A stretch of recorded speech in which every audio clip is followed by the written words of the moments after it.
Good morning. So, as you can see, we've spent the last week slowly putting together and building Doris's new vivarium. This is where she's going to spend her time, and we're just going to be putting this together.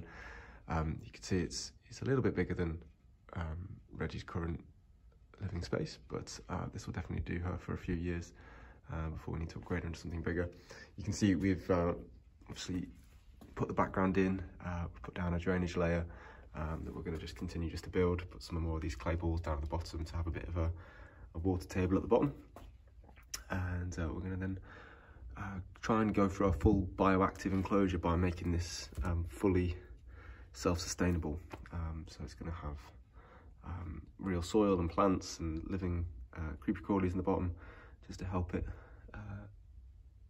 kind of regulate itself and deal with any waste or any feces. But the first job is to put in the drainage layer and then to build in the different layers of the soil. Okay, so we've got our drainage layer done. The idea behind this is just going to absorb any moisture and gather at the bottom of the tank, so that the soil has a continual supply. A bit like in nature, there'd be a little water table, a reservoir of water far down under the soil, and this is going to act like that. So that's all set up, ready to go now. I've got some water in there, and now it's time to start adding our substrate. Right, okay, so it's starting to take shape now. We've got the soil in, the substrate in.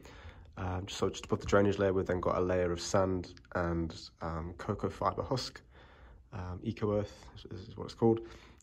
So we've kind of blended that together, put that down first, and then on top of that we'll put a layer of this BioLife product, which is essentially full of nutrients to help the plants grow, and also loads of little things for the organic matter for the inverts and the Isopods and the little insects that we're going to add to this for them to thrive on as well.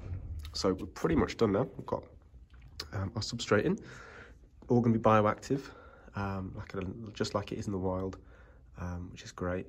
We just need to add a little bit of moss, a little bit of fertilizer as well, just to help the plants kick off. And you can see then it's time for us to add our plants. We've got our plants set up over here. These are our tropical plants that we're going to add in. So we're going to go in there and we'll pop those in next.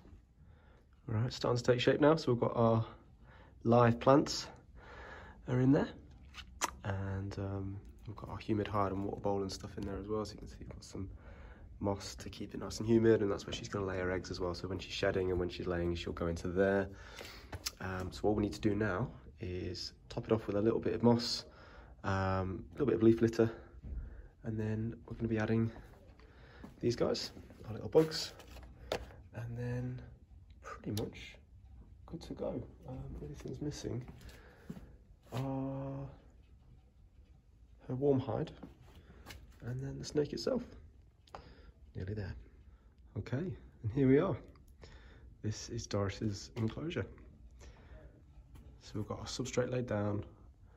We've got all the plants planted now. We've got the isopods and the springtails and all the little invertebrates added to the substrate now. So if you can see any, no, they've all gone down into the layers.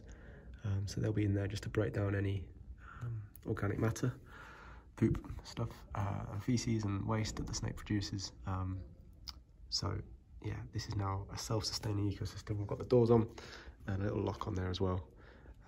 We just need a snake, so we're going to give this a week or so just to get the plants settled in, get their roots into the soil.